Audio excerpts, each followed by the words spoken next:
Welcome to the Keeping the Nostalgia Alive show. I'm your host, Billy Powell. You can catch our audio podcast on anchor.fm/KTNA. That's anchor.fm/KTNA.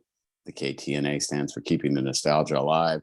You can also, you're probably maybe even watching this on YouTube and our YouTube channel, which is the Keeping the Nostalgia Alive show on YouTube. You can go through and see a bunch of videos on there. Also, we've had the likes of Kent Benson, Rick Mount, Coach Gene Cady, Coach Mike Whitson, you name it that's associated with the state of Indiana, and the game of basketball, which you can do 6 degrees of separation with any basketball player probably in the country to come bring it back full circle to the state of Indiana.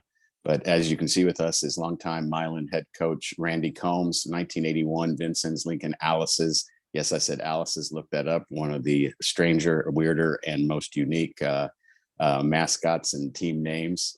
State champion 1981 Randy Combs. Randy, thanks for spending some time with us. Apologize about getting connected there, started a new job, but we appreciate you being here and sharing your story. No, I appreciate you having me, Bill. It's always, I could sit and talk Indiana basketball and Indiana high school basketball all day for my upbringing. So I'm really looking forward to getting a chance to talk with you. So tell us about a little bit tell everybody where you were born and raised, and who introduced you to the game of basketball, and was basketball the first sport that you really kind of hung on to? Well, my dad was a longtime team physician for the Alices, and I was born in Indianapolis, and stand Eagledale edition right there in Speedway. You could stand in our front yard and see the back of the third turn bleachers there of the Speedway. So anyway, my dad was a basketball fanatic. He didn't actually play high school basketball. He actually got cut from his high school basketball team when he was a freshman, but he stayed involved with sports, and he played an active role with all my buddies. We were the house that had the basketball goal in the backyard, and everybody hung out at, and so that kind of got me started. And Vincennes YMCA, the old Vincennes YMCA, was kind of legendary back in the day where everybody went to play.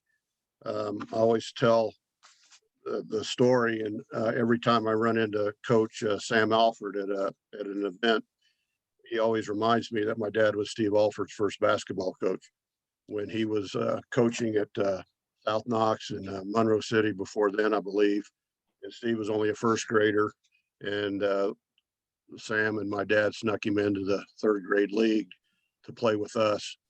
So I just growing up in Vincennes back in the day, that's what you did. You played basketball, and the Alices had a rich tradition. 5 and 6 years old with the 68 and 69 back-to-back Final Four visits for the Alices. They were part of the 69 Final Four that only all 3 of the teams were undefeated. And unfortunately, the Alices lost to Gary Tollison, the other team that had 1 defeat, I think, going in. So just, the formative years in Vincennes, that's what you did. So that's kind of where my love for the game came from. And I was fortunate to have a lot of buddies that shared the same interests. And that's just what you did. How long did you live in Indianapolis? Well, I was off and on in Indianapolis. We lived in Indianapolis till I was 4 years old. My dad was in the service, physician during the Vietnam War. And we went from there down to Fort Polk down in Louisiana. And we were there a couple years during his service time, and then moved back to Vincennes, and we were there till I was 18. Graduated from Vincennes Lincoln in '81. Went to Wabash College, and then I lived in Indianapolis for 6 years before we relocated to Milan back in the early '90s. So I was in and out of Indianapolis a few times. Well, it's weird that you say Eagledale, because I remember my aunt's 1970 Nova, and I'd sit in the car while she'd go and shop at Watson's, which was right there in Eagledale Plaza. Yeah. I drive back there. We lived at the address was 4 Digby Court. And it was, I can still remember, even at that young age, living there. Yeah. Sounds of May. Yes, and I think there was a Zare in that Eagle Dale Plaza. That's Oh yeah, yeah, I remember those. you tell anybody Zares today, they're like, Yeah, where, who, what? No, yeah, it was a big yeah. department store, man. Zare went the way of the 3D. So Yes. Growing up playing basketball, take us a little bit to did you play basketball in elementary school? Tell us the progression of the game of basketball and you up until you get to high school. well, Vincennes had a kind of a unique, cool setup in that there were 7 elementary schools, and they all had. So there was it was competitive. It was each elementary school had their own basketball team, and during Coach Wyman's tenure, the policy you practiced on Tuesdays and Thursdays at your elementary, and then you played your games on Fridays after school, and parents weren't allowed to attend the games.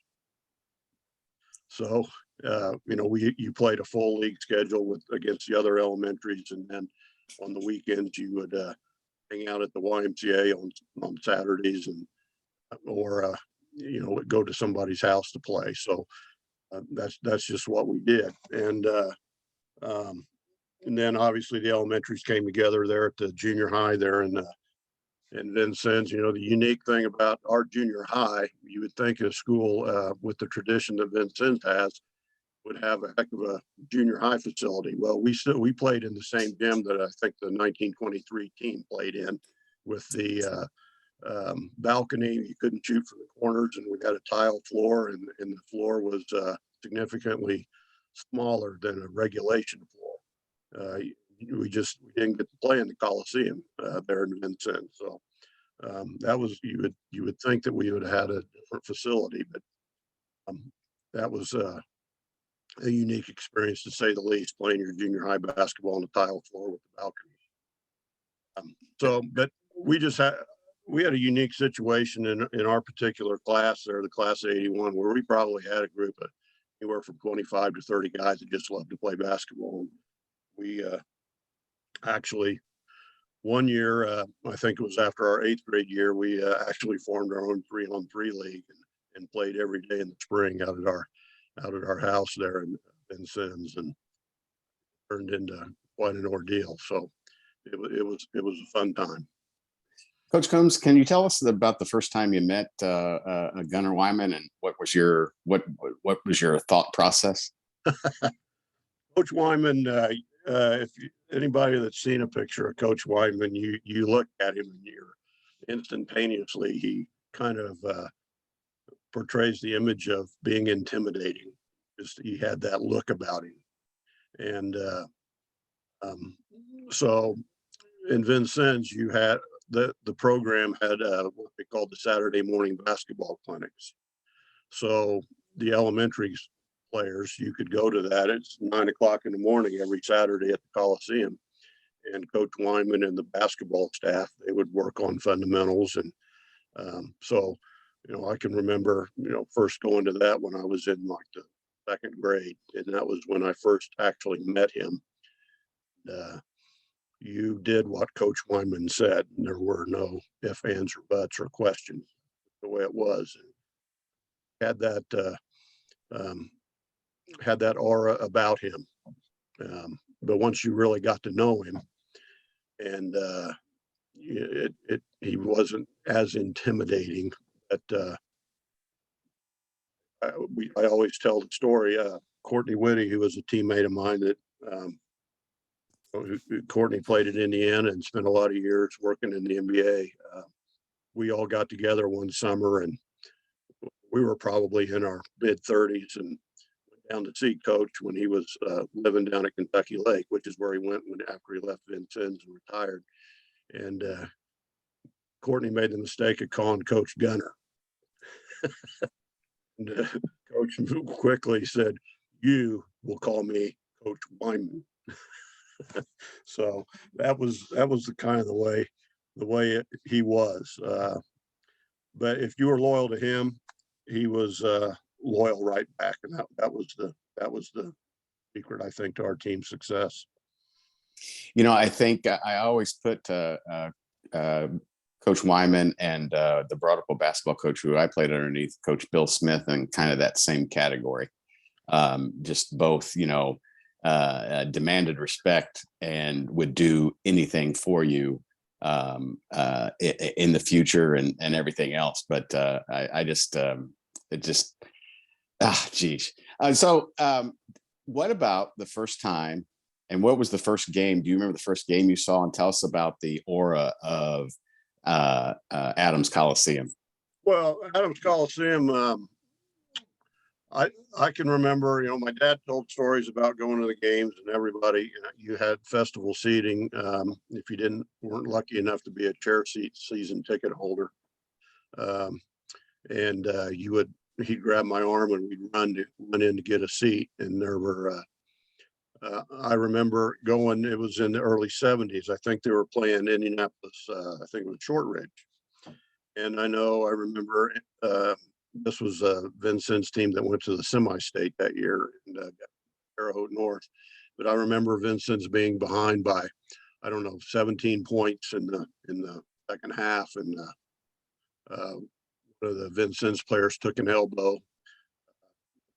Intentional or not, I don't remember, but I just remember the whole aura of the game changing and the crowd just going crazy. And the Alice's stormed back and won the game. And I just remember the place shaking, and it would shake when it was full. And there were big exhaust fans at the top. And if you were lucky enough to sit by one of the exhaust fans, you could pound on those things. They made a heck of a racket. That was always a nice place to sit if you're a youngster sitting up there by the exhaust fans, because you could pound on those things all night and make all the noise you wanted. And it was really it was a neat place to play. So we got to play there in 1984. And what is the idea is it a little bit of a home court advantage having the opposing team sit on the end of the baseline? That's I've always wondered about that.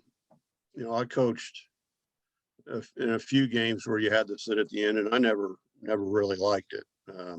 One year we played in '99, we played Muncie Central at Knightstown Gym, and we had to sit at the end. And then there we had, I remember, I believe maybe even the Wigwam at one time in Anderson, they might have sat at the end. I don't really know why that was the case. Sometimes, at times I wondered it was that way Coach Wyman could be in the ear of the trail official. I know, it is tough I remember, as a coach, and I'm sure it's the same for Coach Wyman, is being able to, when the game's being played on the other end, do you communicate with your player? So I can remember, some teams wouldn't sit on the end. They would sit on the side. Specifically, I remember, and it was during the '81 season, we played Indianapolis, Washington. And Indianapolis, Washington had an outstanding team. They had John Sherman Williams and Ricky Johnson and Darren Fitzgerald, and they were really, really good. And they were coached by Basil Sofredo. And Basil's a Knox County native. And Basil wasn't going to sit on the end of the gym at the Coliseum. They sat on the side. But yeah, I don't know what the story was behind that. It was more, whether it was tradition or for the coach to get in the trail official. I don't know, because there was space. You could sit on the side. When you got the nucleus of your 1981 state championship team, when you guys, played together for so long before even getting to high school, once you got into high school at Vincennes Lincoln, did you guys have an idea that you did? Was it? Of course, it's always a dream of a kid in Indiana to win a state championship, or in some cases, even if you won a sectional, it was almost like winning a state championship. But did you have an idea of how good of a team that you guys had? Well, there was a lot that went into the formative process, and a big part of it was, Coach Wyman knew what he was doing.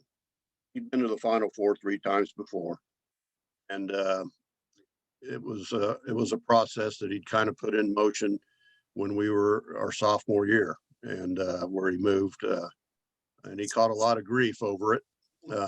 Moved,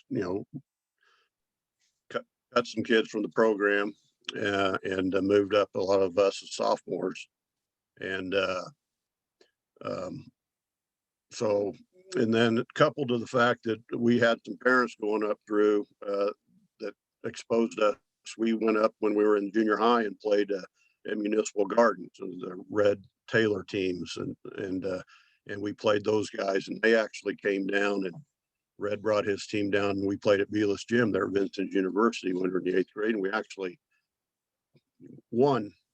beat them one time, and and a couple of our parents entered us in the state AU tournament and took us up. We played at Gary Lou Wallace when we were in the 8th grade. And that was we got exposed to a lot of good, competitive basketball in the formative years. And then you couple that to Coach Wyman knowing what the heck he was doing. We had a blip in the season where, as Coach said, we started reading the newspapers and we lost 2 games in a row. And he made some changes, and we went on from there. But it was just a combination of a group of guys that were committed and a coach that knew what the heck he was doing. So, Was the Adams Coliseum pretty much sold out every game that year? well, initially, no, but from the Indianapolis Washington game on, that was the first time that I could remember seeing the Coliseum full. and I revert back to this game a lot. Just a couple of things that happened. We'd always heard about John Sherman Williams' ability to dunk the ball, and Coliseum was full. And they Indianapolis, Washington ran a play off the tip, and they caught the ball at the top of the key, threw it up in the air, and here he came from the wing and just jammed it. And I've never heard 1,500 people silent. We thought, oh boy, here we go, we're in trouble. But we ended up winning that game by 7 points. I always tell you're asking about Coach Wyman, what he was like, and that particular game, Carl Donovan, who won the Trester Award in 1981, did not get to play in that game because of an ankle injury. And we had a sophomore named Robin Talbot, who was really a good player, about 6'3", really athletic. And they're on the bench next to Coach, and we're shooting a free throw, and we miss. And Robin elevates up and taps it in. And Coach looks at me and goes, "That's why he's playing and you're not."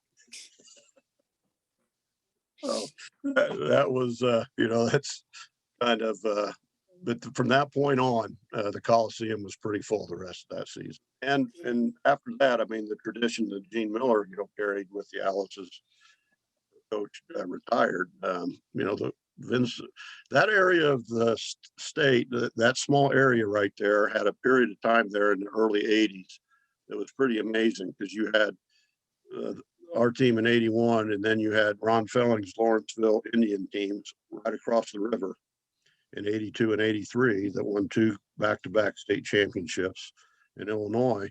And then the 84 Vincennes team was state runner-up. Paul Hendrickson hits a little baseline shot there at the end. That could have been a different story in that game. And then Vincennes University, I think, finished third in the NJCAA tournament in that spell. So right there, that 4-year period of time, basketball in that area was pretty good. Speaking of Indianapolis, Washington, John Sherman Williams had a very intimidating game, but he is the nicest person on the planet. Oh yes, yeah, I've heard that. Ironically, one of my former players here at Milan is actually dating his daughter right now. So. So, like you said, there's a small degree of separation there. There's another example. Take us through that state tournament run. Was there a game? Was there a game where you thought that we wouldn't be sitting here talking about Vincennes Lincoln Alice's 1981 state champions? There's I was from my standpoint in my role, I was just good enough to be on the team and just smart enough to realize that I better bust my tail because we were going to win with me or without me. So, there's all kinds of scenarios through probably the first game of the regional. we're playing Evansville Central, who had a very good team, and we had whipped on them pretty good at the Coliseum earlier in the season, and we were actually down 7 points in the third quarter, and they had a nice player, Derek Lindauer, had just pulled the ball and slammed it, and they were on a roll. Well, we're shooting a free throw, and we miss, and Robin, who I mentioned, sophomore on our team, kind of went for the rebound, and it miraculously went in the basket, and all of a sudden, it kind of turned the tide, and that was a game where we were really kind of struggling in the early part of the tournament. And Doug Crook, who was an Indiana All-Star and was just an outstanding player, played at Eastern Illinois, had a heck of a career there. But Doug would, in the state tournament in the fourth quarter, he was just a money player. And we ended up winning that game going away in the fourth quarter. Mount Vernon down by Evansville had a really nice team that we couldn't beat. We didn't beat them until our senior year. They had beaten us all the way through. And we kind of ran away, in the fourth quarter in that game. Tight games throughout. Brazil, who we needed to send a big thank you note to because they beat Terre Haute South. And Terre Haute South was a group that we could never beat, and they upset Terre Haute South in the Terre Haute Regional, and play them first game of the semi-state. Another tight game to the fourth quarter. And Floyd Central was probably one of the best games we played. They had Larry Schellenberg, who was an Indian All-Star, and they beat Lagodi in the afternoon game of the semi-state that year, and we played really well in that game. But the thing I most remember about that whole season was that time where I mentioned we lost 2 games in a row, and we had a come to Jesus meeting on Monday after the Friday loss actually to Bar Reeve. So don't ask me about class basketball. We won a state championship and beat Bar Reeve's a heck of a program, but we lost to a tiny school that year. But anyway, from that point on, from those 2 losses on, it was Gunner. You could tell that Coach Wyman was on a mission, and he minimized distractions, and things went from there. Now, in that year, kind of a unique part about the state finals, we were the only ranked team that was left. Not that rankings mean a whole heck of a lot, but Shenandoah was unranked, and they kind of were a dark horse coming out of the Indianapolis semi-state. And Warsaw was not expected to come out of their semi-state that year, and then Anderson, I think, was actually even 10-10 going into the state tournament that year, and all juniors. And they actually got beat in the sectional, I think, the next year in '82, which is kind of the way Indiana basketball works sometimes. So what was the Final Four experience like? How did Coach Wyman kind of, did he sequester you guys? What was the preparation for that? Oh yeah, Coach. Yeah, it was. Like I said, I think Coach had learned a lot from his previous 3 trips.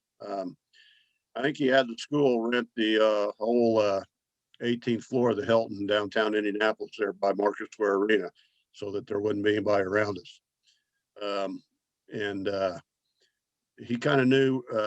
It was funny at the banquet the day before on that Friday, when all the schools go up and you get to practice, and then they had a banquet with all the Final Four teams, and Coach kind of everybody was real serious in their assessment of where they were, and Coach pretty much let his sense of humor come out and kind of loosened everybody up during his interview process there. All got to witness and got some good laughs in. He did a good job of figuring out when it was time to focus and when it was time, that we needed to loosen up a little bit. So he yeah, he kept us. I mean, there were more than one occasion during the state tournament run where just another example of how he had everything lined up. If we had a team meal planned and the meal wasn't exactly cooked the way that was supposed to be cooked and didn't have exactly the right combination of what we were supposed to have, it got sent back. That happened more than once. So he had every little detail worked out. You know, you love the game of basketball, and there's some that have a different passion levels for it. Did you kind of soak everything up while you were at Vincennes? And you know, there are times there's stuff that you can remember that other players on the team can't remember, but it's just because of your love and passion for the game that you remember what coach said, you remember a particular play in the game, and I'm leading toward, what were your memories during that Final Four? Did it go by so quick that some of those memories are gone now, or did you soak them in and you can still remember it like it was yesterday? Well, I can remember different scenarios during each of the ball games. Shenandoah had a heck of a player in Scott Heddy, who's had a heck of a coaching career, and he was a really an outstanding guard. And we had a senior on our team named Jeff Agee, who was a starter up until we lost those two games. You know what people don't realize, we had our off guard was a junior player named Tim Veek, and Tim had was actually a silver anniversary team member for he graduated in 82, 2007 silver anniversary team member, and he only played varsity basketball his junior year, probably the last 5 or 6 regular season games, and then obviously through the tournament. And he had a heck of a career at DePaul University. But I can remember Jeff coming in off the bench and playing, playing the heady kid, real strong defensively, and then he hit some shots that was big and blowing that game open for us. And I know against Anderson that night, every time Anderson make a run, we were just able to hang on. They never got the lead, but it got the closest the game was the final score. 2 points there at the end. And I can remember sitting down, being there on the. This is a credit to Coach. I can sit in there. I remember and down there on the Market Square Arena floor after the game was over and thinking about, what do we do now? It was over just like that. We weren't thinking about what was next, just step by step. And that's the way Coach kind of had it set up. He did a heck of a job of keeping us focused on what we needed to focus. What was it like going back down to Vincennes after you guys were state champions? I tell people this story with Coach Wyman. We had a heck of a principal who did a lot for school spirit, and named Jim Pittman, who he just recently passed. But I can remember being in the lobby there at the Hilton in Indianapolis, and Coach Pittman or Mr. Pittman coming up to Coach Wyman and telling Coach that, well, we've got a pep session planned for 11 o'clock back at the Coliseum in Vincennes. We need you to be there. And Coach looked at Mr. Pittman and goes, we just won the state championship. We're going to be there when we damn well please. I think we got there about 3:30 or 4 o'clock. But, we did all the cool stuff. We went around, like what the 54 Milan team did, went around the Monument Circle after winning and the horns honking. And, when we did the fire truck, which was, for a 17, 18-year-old kid, it's a pretty cool deal. What was Coach Wyman like with referees? I don't remember him ever getting a technical foul. Now, I'm sure he got some over the years, and I was probably watching the games when it happened, but I just don't ever remember him getting that. I mean, if he needed to make a point, he made his point, but he wasn't one that would go on tirades. He wouldn't get his point made and then he'd get back to coaching. So I think that's one of the things that I learned from him is, with officials, you don't, I never felt like it was my role to give up points. The players are going to determine. I wasn't going to determine. I probably learned that from him. So as intimidating a personality as he could portray at times, he wasn't a big rant or raver about the referees. Now, unless maybe we were at Jasper. Now, speaking of Jasper, I had Coach Michael Lewis on from Ball State University, and I just brought up, I said, there's this Indiana Basketball Hall of Fame coach whose tombstone says, and he goes, I know it's there, but I know my record against Vincennes Lincoln. So can you give us a little bit more about that, his tombstone? It's interesting.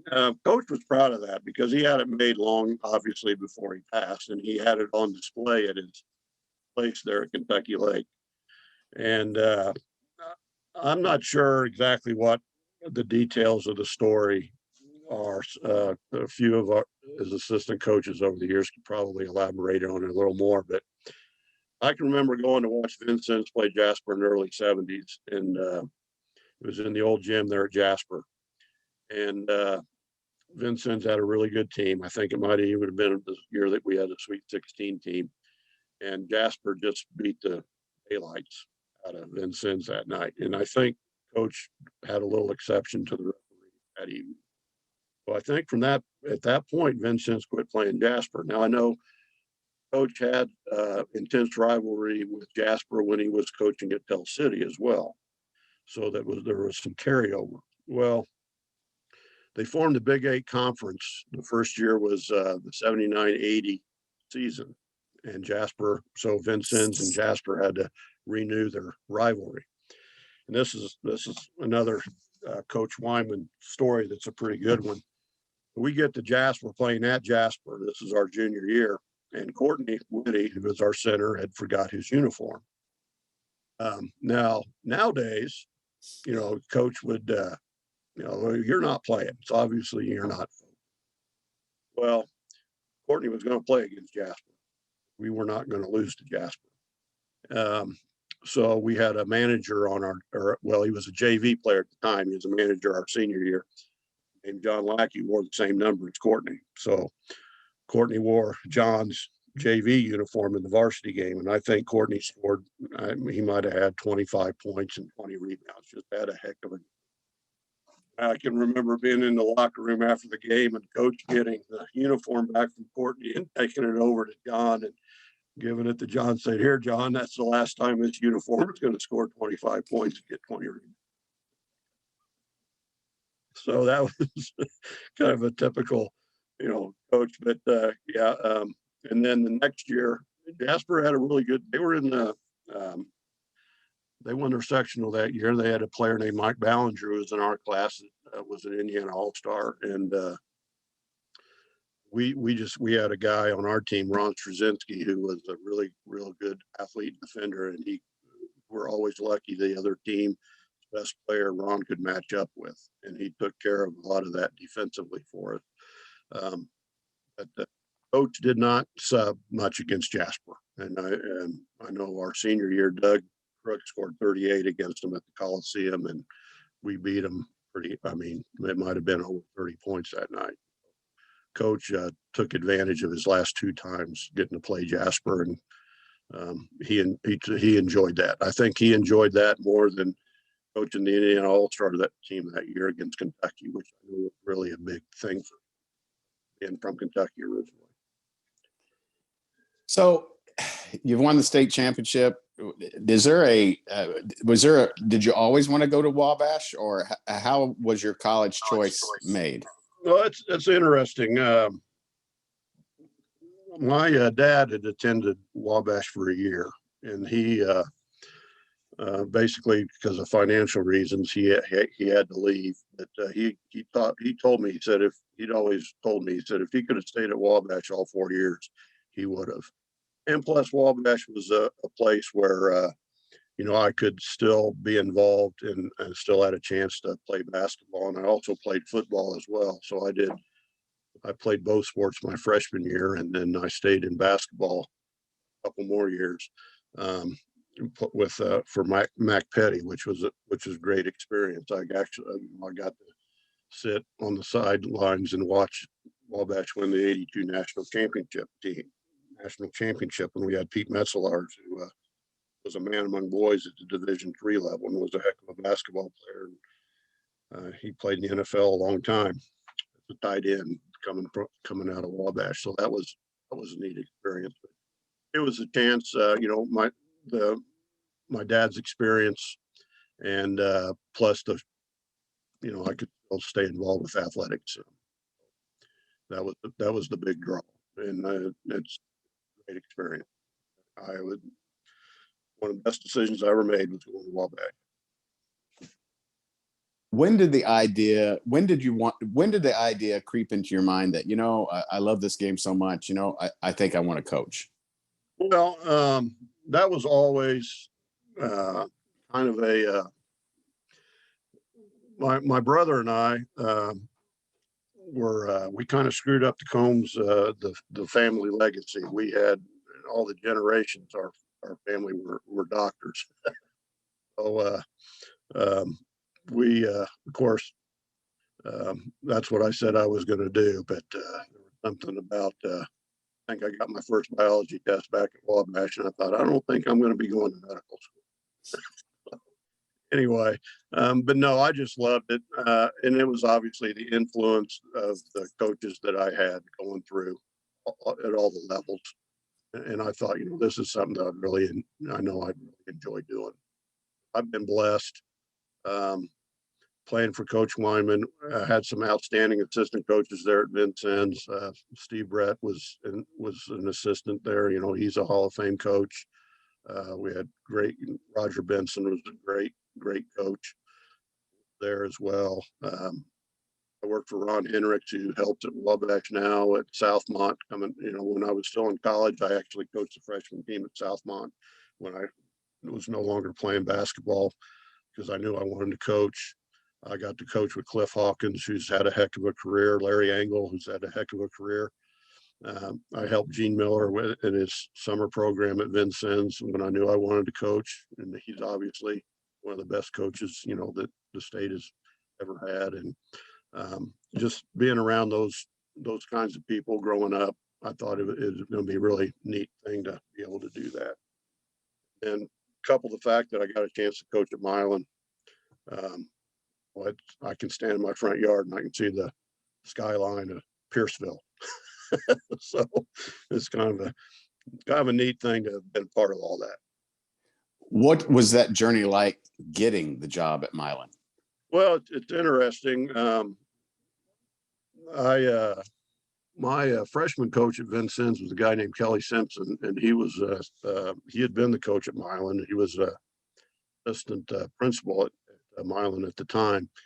And when the job opened, I had not applied for it, but he called and encouraged me to apply for it. They weren't, they hadn't been very successful, to say the least. But coming down there, my wife, it took a commitment from my wife. We were living in Indianapolis, and to move down to Milan. We just had our son, though he's only 1 year old, and so it was kind of a nice chance to go down and get away from the city, focus on your family, and getting your coaching career started. First, I always tell my wife, I laugh, the first time we played Batesville had a guard named Michael Mincer, who everybody knows about. And I still remember losing to that. They beat us, I think the score was 84-35. And I got home that night and I looked at my wife. I said, what were we thinking coming down here? But we got busy with the feeder program, and we got the thing turned around. And we had a good run there from 99 to 04 with some good teams, and it was neat. This is going to be an interesting question, or I'd like your comments on, with the success, of course, of them winning in 1954, Bobby Plump and the movie Hoosiers and all of that, and just the story, and one of the best sports movies ever made, according to a lot of people. Was there? It doesn't. My perception is, and I'd like to know what the reality is. The perception were people in Milan kind of just happy with that? What because in some schools it's like you have to have a winner every year or nobody's happy. Well, it's interesting. In all honesty, there was probably when I first got here, there was a sense of some resentment in the constant reference to the 53 and 54 run, just because the program at that point in time had gone through such an extended period of time where they just weren't successful.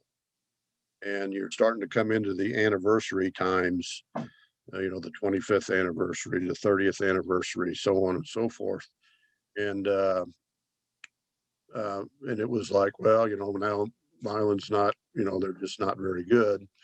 And but yet they won so there was a little bit of resentment. Now, my philosophy was, and I think being a part of a state championship myself was, how can something that is such a corner, such a perfect example of accomplishment, how can that be a negative?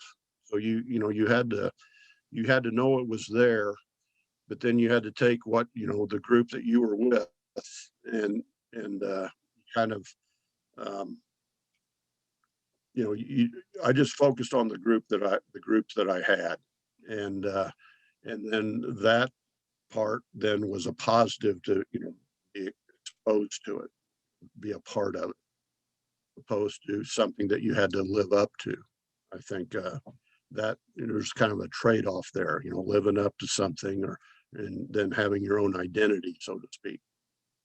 So I tried to make being associated with that a positive, and I can tell you numerous examples of players that I've had that have gone for job interviews or submitted applications, and they see that they're from Milan, and suddenly, oh, and it is a positive link for us, I think.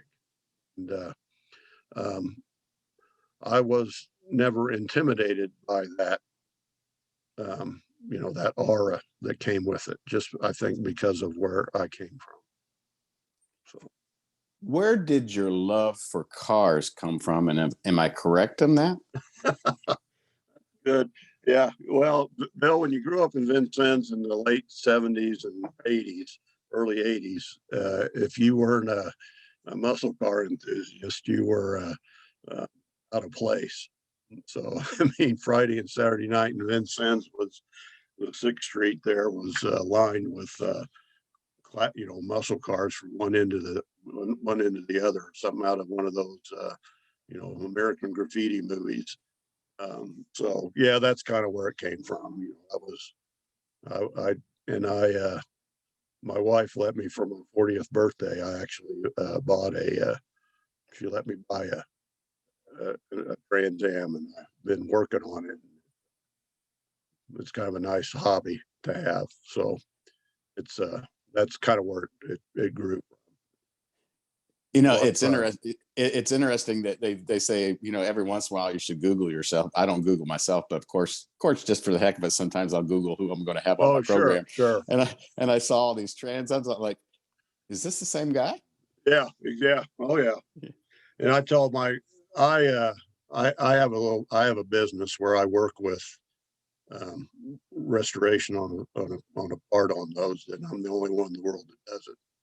And so it's going to be a full-time gig for me now that I'm retired. And so yeah, and I talked to those guys, and you ever see the movie Hoosiers? And oh yeah, I mean, and so that kind of leads into little deeper conversation besides, where they bought their car and what they're doing to the engine and that kind of stuff.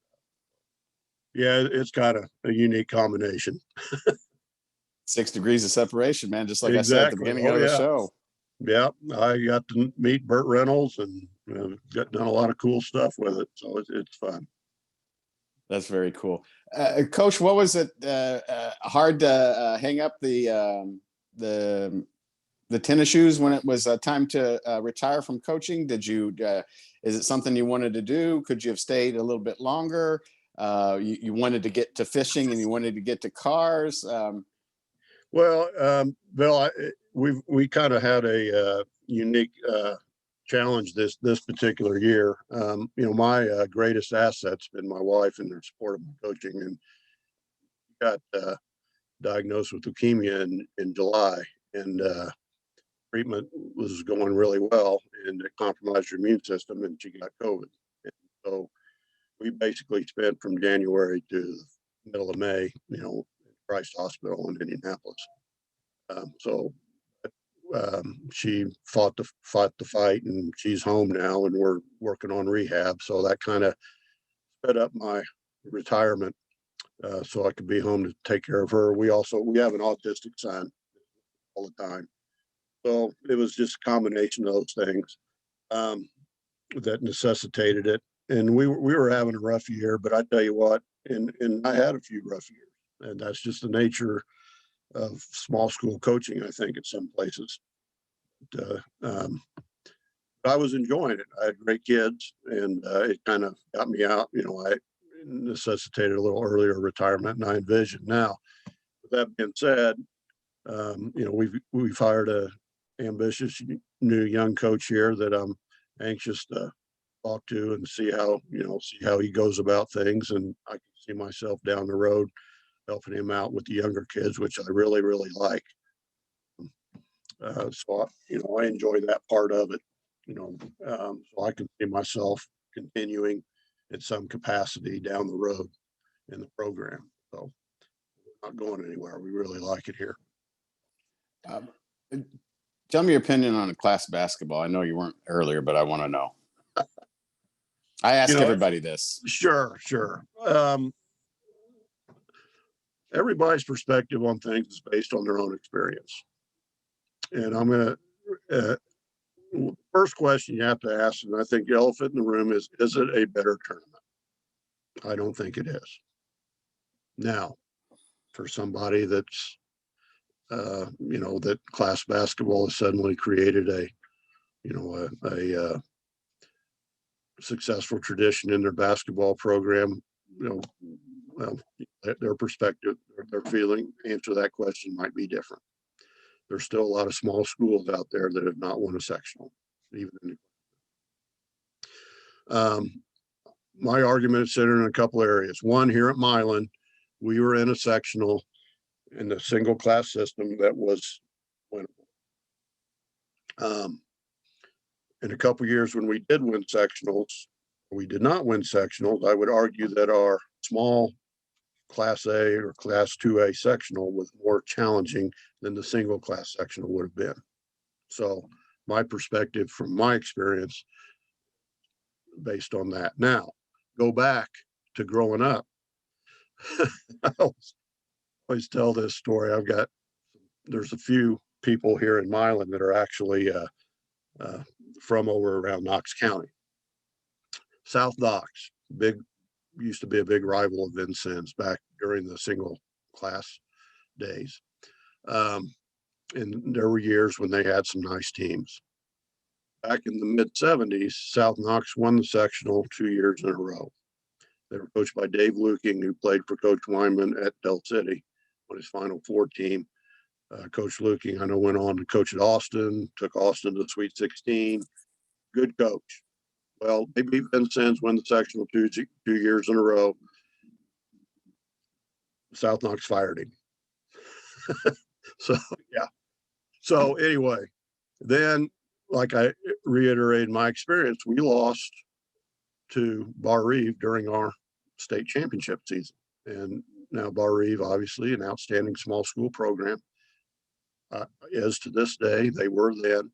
Also, I was in, Vincennes is close to Lagodi.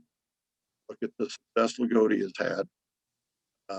So, my perspective growing up and playing in the single class tournament, seeing what small schools can do, I'm just not a proponent of it, and I don't think it's a better tournament. Now, my perspective is different than others, and everybody has their opinion. It saddens me. There will never be a return because the kids nowadays, they can't even fathom what the single class tournament is like. I have kids, I had kids in my classroom at school that couldn't tell me who Bob Knight was. So that's just, that's bad. That's how far we've come, I guess. So. How much do you like to fish? I love it. I actually live here on a small lake here right outside of Milan. So I'm about 50 steps from a pontoon and a line in the water. Growing up, and Doug Crook and I still about every year we drive to Canada and do a fly in on the float plane fishing trip. Really, we enjoy that. And Coach Wyman was a big fisherman. I always tell everybody, you have an experienced life till you gone fishing on Kentucky Lake with Coach Wyman in his cut off blue jeans, no shirt, playing opera music. So, Randy, are you in that photo when you guys are on the boat there that I've seen? Yeah, on top of the houseboat. Yeah. We'd go down and spend time with Coach in the summer quite a bit, and that was one of the things we'd do. We'd always go. So I feel like we've only touched the tip of the iceberg. I think we should have either another show or B, a roundtable with some of the other teammates from your 81 state championship. But Randy Combs, we went a little bit long. I think we need to do another show. I don't know if you'd be up for one, but I appreciate your time. Well, it's ironic. Doug Crook he was supposed to come down today. We were going to go fishing, and he owns a couple of restaurants one in Indianapolis there on the canal, and then he's got one down in Brown County there in Nashville. He was going to come down today, and we were going to go fishing. And I was going to ask you if you want to talk to him too, because since he was going to be here, but he had 2 ice machines go down, so he's driving around Indianapolis today trying to figure out how to get those fixed so he can get open pick up tomorrow. Yeah, they would enjoy that. I guarantee it. So and we had some good personalities. So a lot of fun. Coach Combs, thank you so much. I appreciate it. I appreciate you, Bill. Thanks for keeping the nostalgia alive. It was great talking with you.